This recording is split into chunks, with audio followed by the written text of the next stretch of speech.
Vamos a hacer lo que se dice utilizando la terminología anglosajona. Vamos a hacer un ruling.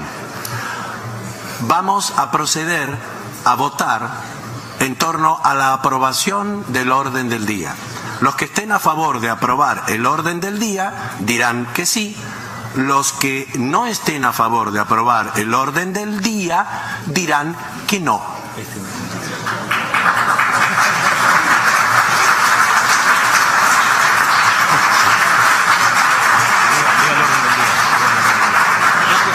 Bueno, para mayor claridad, y vamos a proceder ya vamos a proceder. Para mayor claridad, lo que vamos a votar es el punto número 1 de la agenda, que dice: presentación del informe del secretario general de la OEA, documento CP/INF.7421/16. La señora canciller de Venezuela tiene alguna aclaración que formular. Por favor, adelante. Por favor, dejen claro que la votación se hace conforme al artículo 44, literal A, en cuanto a la mayoría requerida.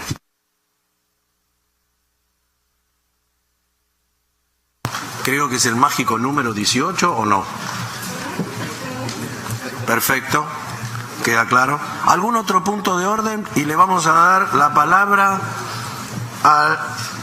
para un sí o un no a las distintas delegaciones en este mecanismo democrático de votación.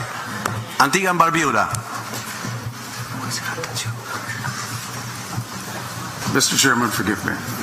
Normally I don't take... Embajador, estamos votando. No, I just want to understand what I'm voting on. Oh my God. And you can appeal to God if you like, sir, but I still would like to know what I'm voting on.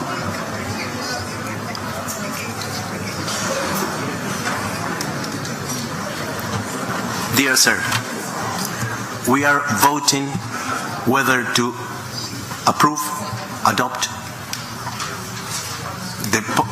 no sé cómo se dice, la agenda del día. Today's agenda as it stands in your screen. Okay. If you are in favor of that agenda, you say yes. If you are against, no. Fine. And in casting that vote, am I allowed to speak or just say yes or no?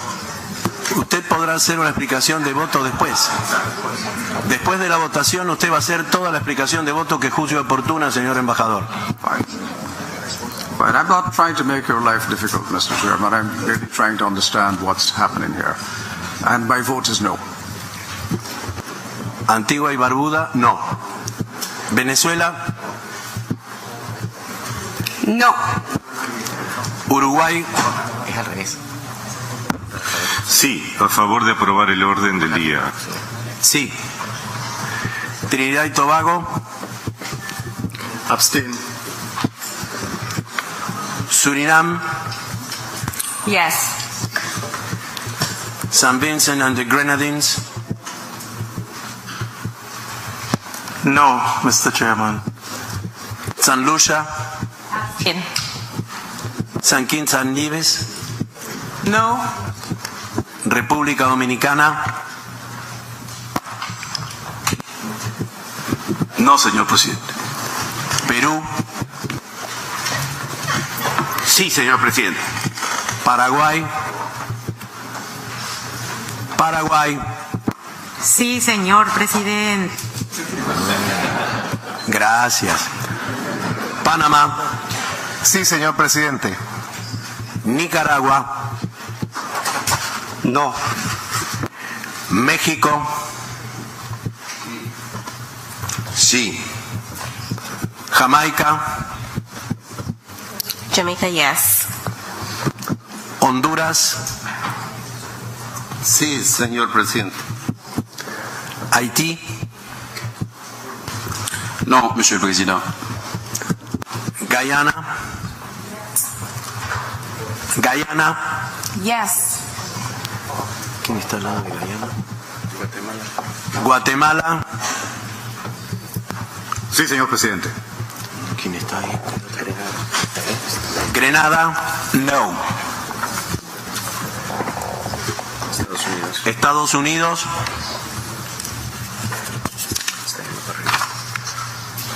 Sí, señor presidente. El Salvador, No, señor presidente. Ecuador, No. Dominica, No, Mr. President. Costa Rica, Sí, señor presidente. Colombia, Sí, señor presidente. Chile, Sí, señor presidente. Canadá, Yes. Brasil,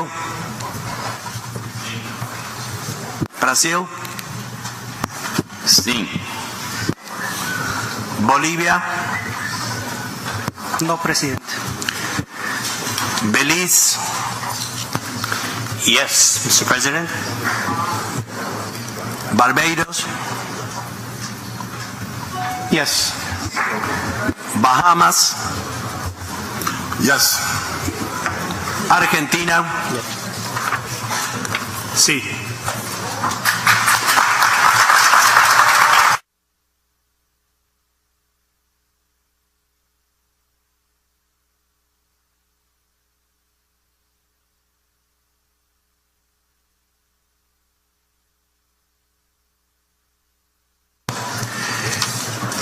Muchas gracias. Le voy a pedir a la Secretaría que anuncie el resultado de esta votación.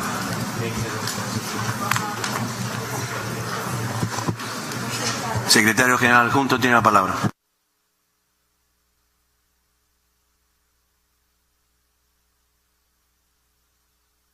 Thank you, Mr. Chairman. For the votes of yes, 20, voting no, 12, abstentions, 2. Thank you. Muchas gracias, señor Secretario General Adjunto. Se da por aprobado el orden del día.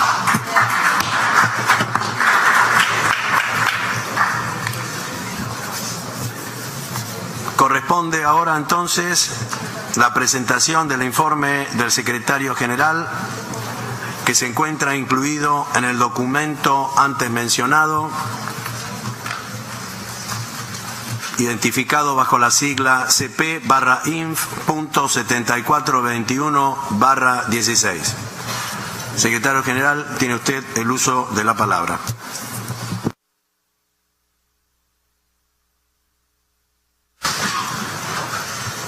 Antes de comenzar, señor presidente, quisiera rendir tributo a todos los actores que han hecho viable la paz en Colombia, en especial al presidente Santos y a los líderes de la FARC, pero también a todos los países garantes de este proceso. Este es un paso trascendental para Colombia y nuestro hemisferio. Es una muestra de que el diálogo, cuando se orienta hacia resultados tangibles, puede brindar dividendos para todos.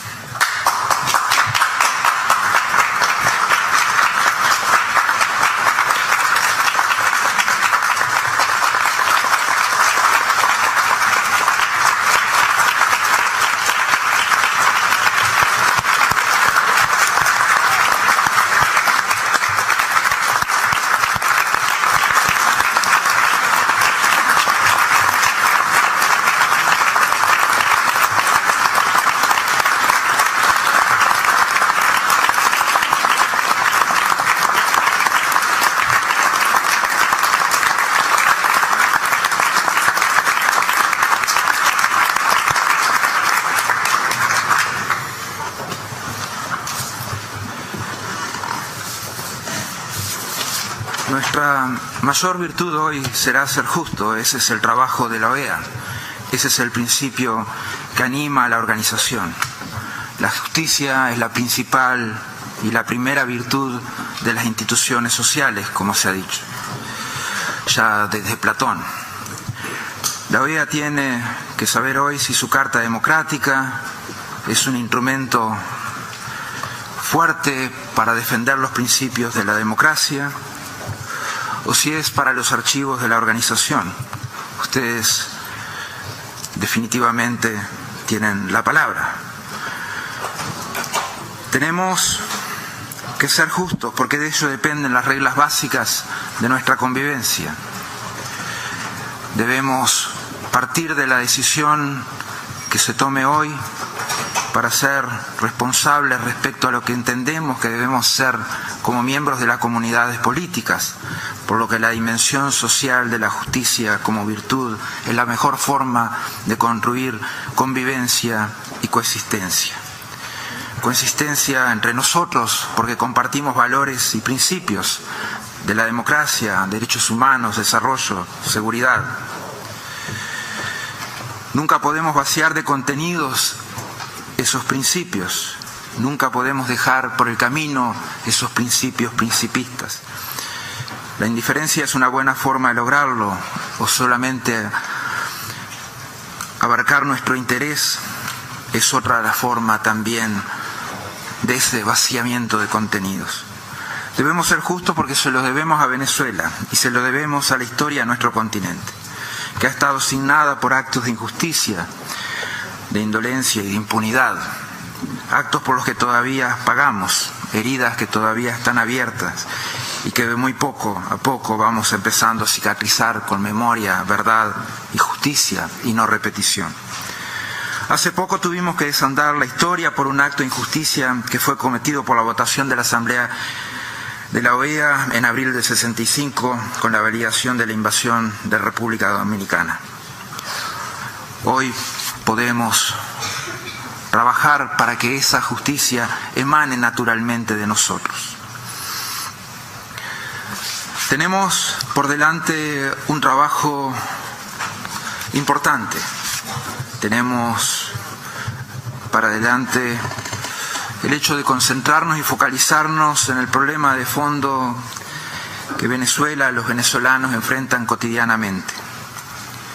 Cada uno de los problemas aquí expuestos procuran dar un marco de trabajo para este tema, pero con el mejor sentido, con el sentido más constructivo. Nosotros hemos señalado, está escrito en la página 125 de nuestro informe, nos expresamos también de manera clara contra cualquier posibilidad de golpe de Estado en Venezuela, contra un gobierno legítimo, una intervención armada como las que ha denunciado la canciller. Hemos sido muy claros al respecto y reafirmamos esos principios de una manera drástica y de una manera contundente. Ustedes hoy decidirán, estarán en nosotros elegir el camino sobre la situación de los presos políticos en Venezuela, decidir si el pueblo de Venezuela puede recibir asistencia humanitaria a través de un canal internacional. Si le damos la posibilidad al pueblo de Venezuela de elegir su destino, se lo negamos. Si permitimos que los obstáculos administrativos imprevistos prevalezcan sobre la voluntad de la gente. Todo esto es responsabilidad nuestra. Conforme al artículo 20 de la Carta Democrática Interamericana, en pleno cumplimiento del derecho internacional y de las disposiciones de esta organización, en mi calidad de secretario general, solicito al Consejo Permanente que realice una apreciación colectiva de la situación en Venezuela y adopte las decisiones que estime conveniente. En este sentido, me permito presentarles las razones por las cuales estimo que existe una alteración del orden constitucional en ese país. Una buena parte de la información que presentaré ya con anterioridad incluí en mi carta al presidente del Consejo Permanente el 30 de mayo. Hoy presentaré un informe actualizado, dado el rápido deterioro de situaciones en Venezuela. La defensa de la democracia es uno de los principales mandatos de la OEA y la base fundamental de las relaciones internacionales en las Américas. Estos principios están claramente plasmados en la Carta de la Organización de los Estados Americanos, en la Convención Americana sobre Derechos Humanos, en la resolución de la Asamblea General 1080 Democracia Representativa y en la Carta Democrática Interamericana, que es la verdadera Constitución de las Américas. Estos no son documentos que nos hayan sido impuestos. Como Estados miembros hemos elegido firmarlos, unirnos al consenso sobre los principios que definen quiénes somos, en qué creemos y cómo interactuamos con nosotros. Las libertades fundamentales, los derechos humanos y la democracia no existen solo cuando es conveniente. Si estamos comprometidos con la protección de los principios y la práctica de la democracia en el continente, debemos también estar dispuestos a actuar. Nuestra obligación es señalar los problemas donde quiera que estén, en particular cuando además existe una situación difícil. Los temas que vamos a debatir hoy día están claramente delineados en la Carta Democrática Interamericana. Es conforme a estas normas que consideramos que se ha alterado el orden constitucional en Venezuela. En el artículo 3 de la Carta se enumeran los elementos esenciales de la democracia: el respeto a los derechos humanos y libertades fundamentales, el acceso al poder y su ejercicio con sujeción al Estado de Derecho, la celebración de elecciones periódicas, libres, justas, basadas en el sufragio universal y secreto, el régimen plural de partidos y organizaciones políticas y la separación e independencia de los poderes públicos. En el artículo 4 se delinean los componentes esenciales para el ejercicio de la democracia: la transparencia en las actividades gubernamentales, la probidad, la responsabilidad de los gobiernos en la gestión pública, el respeto por los derechos sociales y la libertad de expresión y de prensa. En mi informe del 30 de mayo se exponen claramente los argumentos al respecto y cómo esta situación afecta el orden constitucional en Venezuela. Les pido que consideren vidas, salud, seguridad del pueblo venezolano a la luz de estos compromisos. El Consejo Permanente debería también tomar medidas para atender a la crisis humanitaria sin precedentes e innecesaria que sufre Venezuela. El Consejo debería expresarse claramente sobre los presos políticos y los informes persistentes de tortura. El Consejo debería apoyar la voluntad del pueblo venezolano en su llamado a un revocatorio. Es conforme a estos principios que debemos actuar o no. Como decía Desmond Tutu, si eres neutral en situaciones de injusticia, has elegido el lado del opresor. La democracia es el gobierno del pueblo. Aquellos que han elegido representar al pueblo lo hacen para encauzar la voz de los ciudadanos en los procesos decisorios del Estado. El gobierno lo hace a través de la legitimidad que le han conferido el pueblo, los ciudadanos. Es un ejercicio público, una vocación de servicio para el bien común. No es un negocio en donde las personas buscan el beneficio o el poder. La ética política nos conmina a ser coherentes con nuestras palabras y nuestras acciones. Mucha la tensión entre la ética y la política como para ensalzar a los líderes sin abusar del poder que se les confiere. Cuando los gobiernos y los políticos no cumplen con estas normas, vemos que los ciudadanos se frustran con sus líderes políticos. Al perder la confianza en sus representantes electos, los ciudadanos buscarán que sus voces sean escuchadas. Lo que hemos atestiguado es que no podemos ser solamente testigos de la pérdida del propósito moral y ético de la política. Todo gobierno debe defender el bien mayor, el bien colectivo. Eso es válido para Venezuela. Venezuela tiene una de las más grandes reservas de petróleo del planeta, así como vastas tierras fértiles y una gran cantidad de recursos minerales. El que debería ser uno de los países más ricos de la región se encuentra más bien enfrentando niveles de pobreza sin precedentes, una severa crisis humanitaria y uno de los más altos índices de delincuencia en el mundo. El enfrentamiento entre las ramas de gobierno ha ocasionado el fracaso del sistema político y una ruptura del mismo, lo que a su vez ha agravado las condiciones económicas, sociales y humanitarias del país.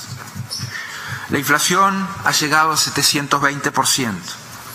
El Producto Bruto Interno, de acuerdo a los pronósticos, disminuirá un 8% más en el 2016. La deuda externa ha alcanzado los 130.000 millones de dólares, es decir, el equivalente de casi 6 años de exportaciones de petróleo. Venezuela ocupa el 9º lugar mundial con la peor tasa de desempleo. El 73% de los hogares y el 76% de los venezolanos vivieron en la pobreza en el 2015. Después de lo que fue el 12º aumento desde que el gobierno fue electo en 2013, el salario mínimo equivale, de acuerdo a la tasa oficial, a $24. La falla, esto es menos de $1 por día.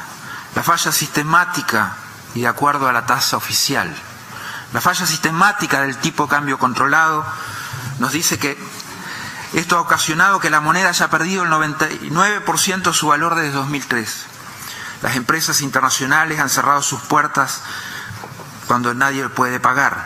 La población enfrenta una escasez de alimentos y medicamentos sin precedentes en todo el país. Esta crisis está alcanzando un punto crucial. Estos problemas no los causan fuerzas externas. La situación que enfrenta Venezuela hoy día es el resultado de las acciones que ha emprendido y sigue emprendiendo desde el poder. Venezuela podría y debería ser uno de los países más prósperos e influyentes en la región. Pero es un estado plagado de corrupción, pobreza y violencia, y la población sufre las consecuencias. Es mucho más redituable para los negocios vender dólares subsidiados en el mercado negro que reabastecer los anaqueles de las tiendas. Esto lo paga el pueblo. La escasez de alimentos e insumos alcanzó el 82.8% en enero de este año. Desde 2003, más de 150 productos alimenticios han sido puestos en la lista de precios fijos que ha establecido unilateralmente el Poder Ejecutivo. En principio, los aumentos en los precios iban a la par de la inflación. Sin embargo, desde 2007 la brecha entre costos de producción y precios fijos ha crecido exponencialmente y, en consecuencia, muchos negocios han debido cerrar sus puertas.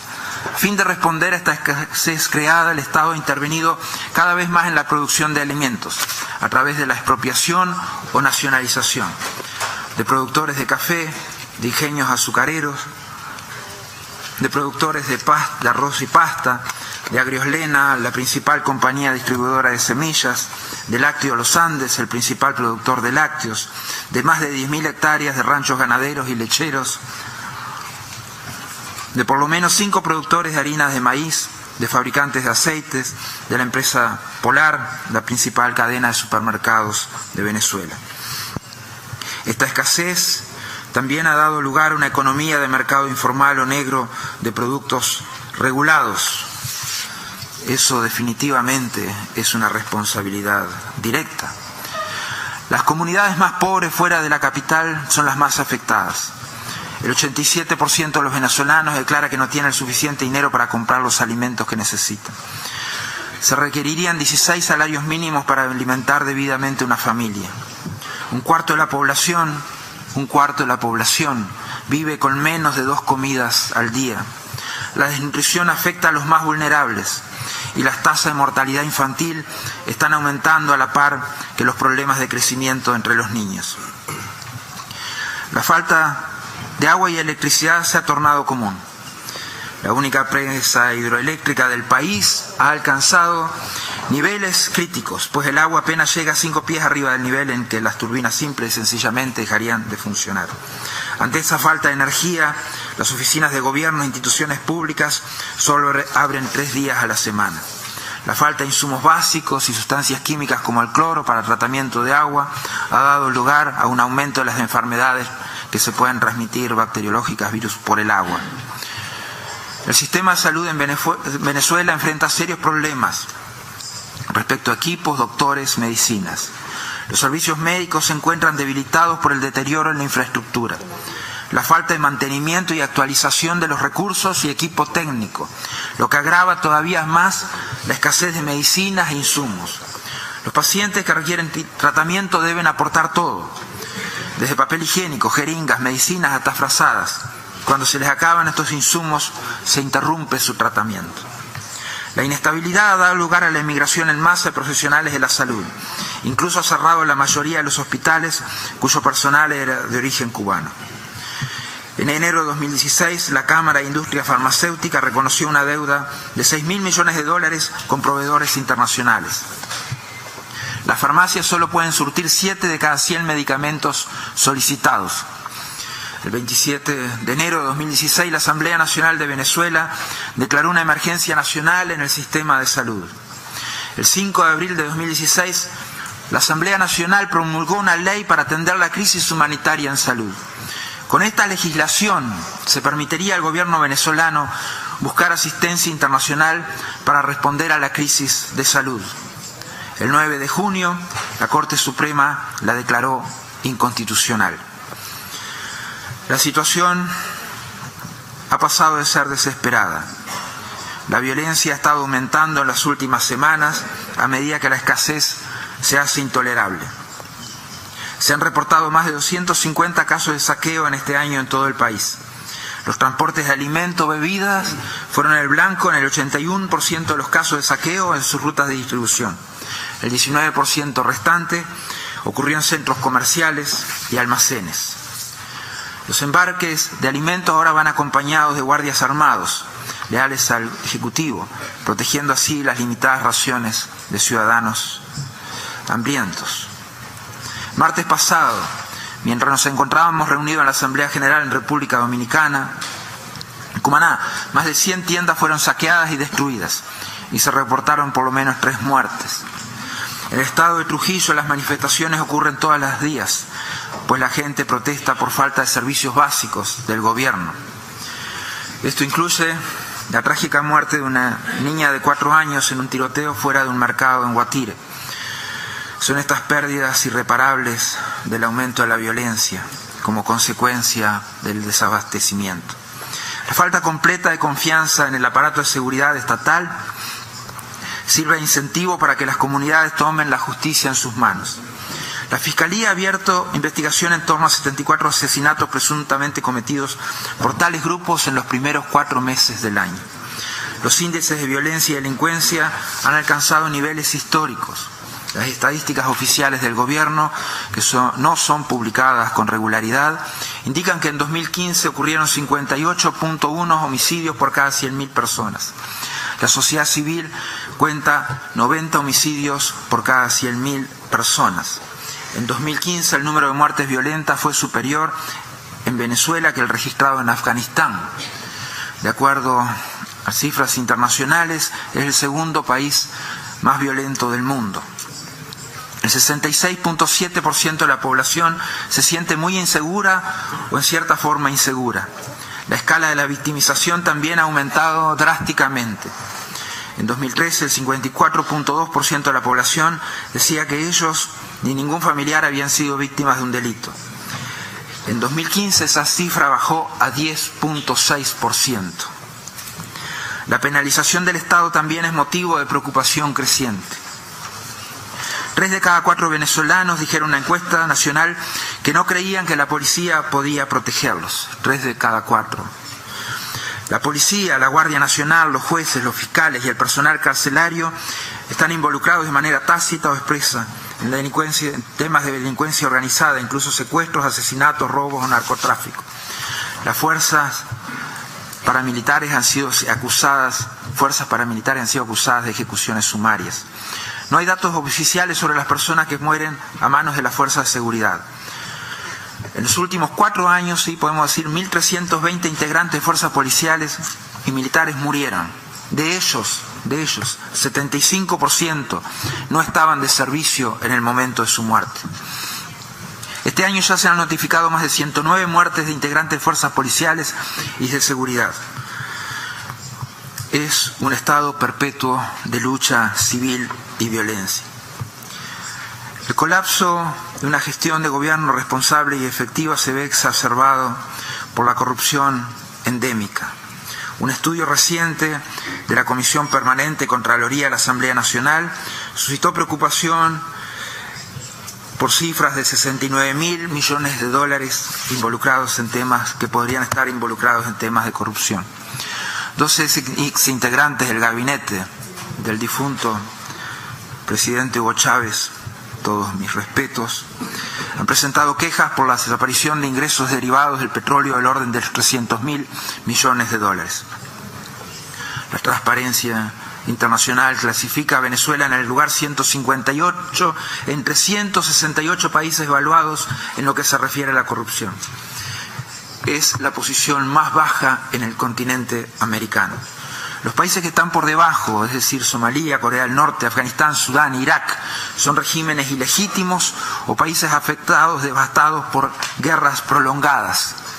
El gobierno ha perdido la confianza del público, con 75% de los venezolanos considerando que hay hoy corrupción generalizada. Los derechos civiles y políticos son una clase de derechos que protegen las libertades individuales.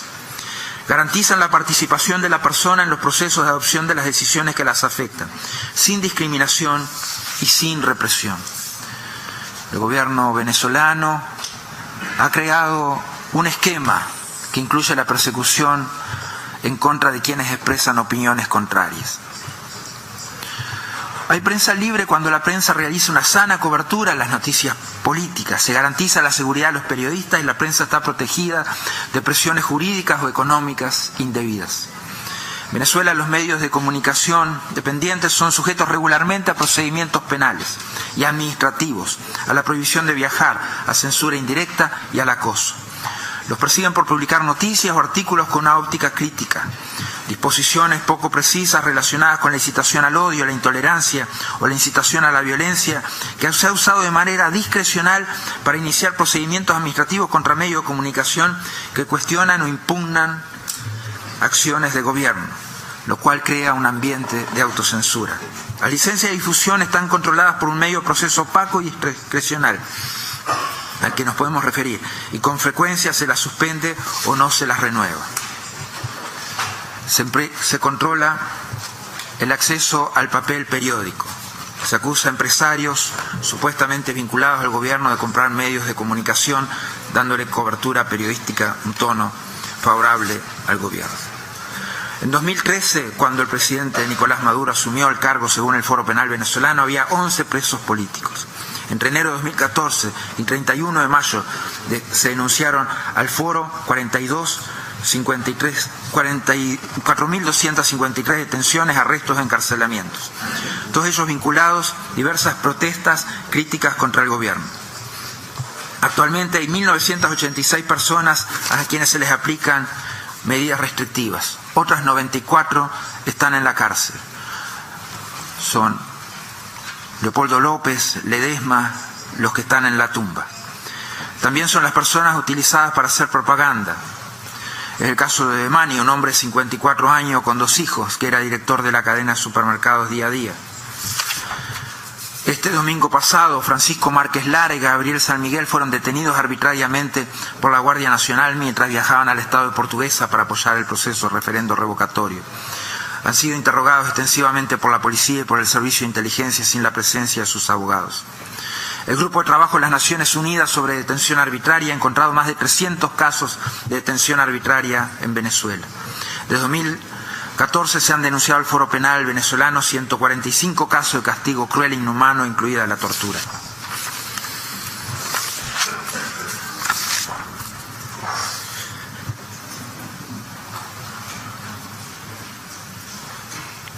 La función misma del gobierno se ha incumplido. La separación de poderes es uno de los elementos fundamentales de la democracia. Los poderes legislativo, ejecutivo y judicial tienen cada uno en su propio conjunto de responsabilidades y atribuciones para prevenir la concentración del poder y disponer de mecanismos de control y equilibrio. En Venezuela hemos sido testigos de un esfuerzo constante por parte de los poderes ejecutivo y judicial para desconocer e invalidar el funcionamiento normal de la Asamblea Nacional. El Ejecutivo rápidamente ha empleado intervenciones inconstitucionales en contra de esta legislatura, con la connivencia de la Sala Constitucional del Tribunal Supremo de Justicia. Después de los comicios del 6 de diciembre y antes de la instalación del periodo de sesiones de la nueva legislatura, 13 de los 32 magistrados y 21 suplentes del Tribunal Supremo prestaron juramento mediante nombramientos partidistas. Desde el 6 de diciembre hasta la fecha, 13 titulares y 21 suplentes. Como resultado de una cadena de decisiones posteriores, el Tribunal Supremo ha adoptado un modelo de bloquear cada ley promulgada.